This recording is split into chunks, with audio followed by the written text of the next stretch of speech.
எல்லா புகழும் இறைவனுக்கு. ஒரு 10 நிமிஷத்துக்கு முன்னால் ஸ்பெஷல் வீடியோ கூலி படத்துலேருந்து வெளியிட்டிருந்தாங்க. அந்த சிக்கிட்டு வைப் வந்து சாங்ஸ் வந்து கொடுத்துருக்குறாங்க அப்படின்னு நினச்சி தான் போய் நான் ஓப்பன் பண்ணால் கடைசியில் ஃபேன்ஸோடைய முகத்தில் சாணியை கரைச்சி ஊற்றிட்டான் நம்ம அனிருத். இந்த பாட்டு வந்துட்டு பார்த்திங்கன்னா ஒரு பெரிய வைப்புன்னு சொல்லலாம். காரணம் அந்த டி ராஜேந்தருடைய குரல் எந்த அளவுக்கு வந்துட்டு பார்த்திங்கன்னா ஒரு மக்களை வந்துட்டு கவர்ந்துருக்கிறாரு அப்படிங்கிறதுக்கு ஒரு அடையாளமாக ஏதோ ஒரு பேட்டியில் டி ராஜேந்தர் கொடுத்த ஒரு வாய்ஸ் தான் வந்துட்டு பார்த்தீங்க இந்த சிக்கிட்டு சிக்காங்கிற அந்த வாய்ஸு.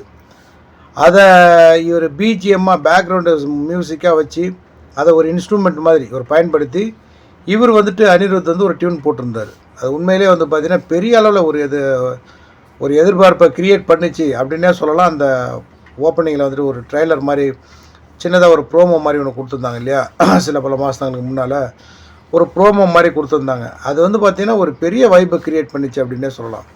ரஜினிகாந்த் ஹீரோவாக நடித்த, கமல்ஹாசன் ஹீரோவாக நடித்த காலத்துலலாம் வந்துட்டு டி ராஜேந்தர் பெரிய டஃப்பு கொடுத்தாரு அப்படின்னு சொல்லிட்டு இந்த சமீபத்தில் வெளியே தக் லைஃப் ப்ரோமோவில் கமல்ஹாசன் சொல்லியிருப்பார், நீங்கள் பார்த்துருப்பீங்க, சிலம்பரசனை வச்சுக்கிட்டு.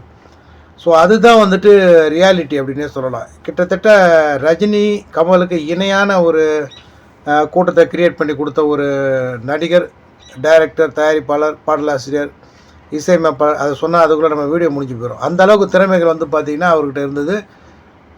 இன்றைக்கி வந்து இந்த பாட்டு ரிலீஸ் ஆகும்போது அந்த ஒரு எக்ஸ்பெக்டேஷன் தான் அந்த பாட்டுக்கு. என்ன பண்ணி வச்சுருக்கிறாரு டி ராஜேந்தருடைய அந்த வாய்ஸை வச்சு, அதை பேக்ரவுண்டாக வச்சு என்ன ஒரு பாட்டு பண்ணியிருப்பார், எப்படி பண்ணியிருப்பாங்கிற ஒரு ஆர்வத்தில் போனோம்னா அதில் ரஜினிகாந்தே கிடையாது. ரஜினியே இல்லாமல் இந்த பாட்டை அனிருத்தும் டி ராஜேந்திரையும் வச்சு பண்ணியிருக்கிறாங்க. டி ராஜேந்திர கூட ரியலாக வராரா இல்லை ஐயில் பண்ணியிருக்கிறாங்களான்னு தெரியல. ஏன்னா அவர் இப்போ உடம்பு சரியில்லாமல் இருக்கிறது, தலையில் முடியெல்லாம் கூட கிடையாது. அவர் வந்து பார்த்திங்கன்னா இப்போ முடியெல்லாம் கொட்டி போயிடுச்சு, வரதால கேப் தான் போட்டுட்ருக்கிறார். ஸோ இன்றைக்கி இருக்கிற டி ராஜேந்திரன் இருக்கிறதுக்கு வாய்ப்பே இல்லை அப்படிங்கிறது என்னுடைய கருத்து. டி ராஜேந்திர கூட, ஏன்னா டி ராஜேந்திரன் அவ்வளோ மொத்தமாக இருக்கிறார் இந்த பாட்டில். அவர் கூட வந்து பார்த்திங்கன்னா இன்றைக்கி தான் ஐ தொழில்நுட்பம் தான் வந்துட்டு வளர்ந்து போச்சியா, அதனால் ஐயில் கொண்டு வந்திருப்பாங்க அப்படிங்கிறது என்னுடைய கருத்து. மற்றபடி பாட்டு வந்து பார்த்திங்கன்னா குப்பையிலையும் குப்பை, 1ஆம் நம்பர் குப்பை. முதல்ல நான் சொன்ன மாதிரி ரசிகர்களுடைய முகத்தில் சாணி அடி, சகதி அடி தான் அனிருத் அடிச்சிருக்கிறது.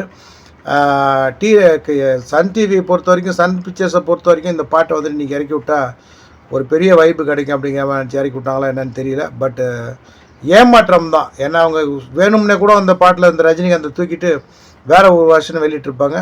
அநேகமாக ரஜினியோட வேர்ஷன் வந்துட்டு இதுக்கப்புறம் படம் வந்து ஆகஸ்ட் 14 ரிலீஸ் பண்ணுறதா சொல்லிட்டாங்க. ஸோ அதுக்கு முன்னாடி வந்து பார்த்தீங்கன்னா இது ஃபஸ்ட்டு சிங்கிள், செகண்ட் சிங்கிள் அப்படிங்கிற மாதிரி ஏதோ ஒரு ஆப்ஷனில் அந்த பாட்டை விடுவாங்களோ அப்படின்னு நான் எதிர்பார்க்குறேன். பார்க்கலாம், பொறுத்து வந்து அந்த வேர்ஷன் கண்டிப்பாக நல்லாயிருக்கும் அப்படின்னு நினைக்கிறேன். பட் டியூனை தான் நம்ம கேட்டோமே, அதனால் ஏற்கனவே இந்த டியூன் பண்ண மாதிரி தான் எனக்கு தெரியுது. அனிருத்தோட இசையில் ஏற்கனவே வந்த ஒரு பாடல் மாதிரி தான் தெரியுது. பார்க்கலாம், அந்த முழுசாக ரஜினிகாந்தோட பார்க்கும்போது நம்ம ரியலாக எதிர்பார்த்த அந்த வைப்பு கிடைக்குது அப்படின்னு தெரியல. பார்க்கலாம், பொறுத்திருந்து. இந்த படத்தோட வந்து பார்த்திங்கன்னா ஆகஸ்ட் 14 வார் அப்படிங்கிற படமும் போட்டிக்கு இருக்குது அப்படின்னு சொல்லியிருக்கிறாங்க. பார்ப்போம் எந்த மாதிரியான பாட்டு, எந்த மாதிரியான படமாக இருக்க போகுது அப்படின்னு சொல்லிட்டு.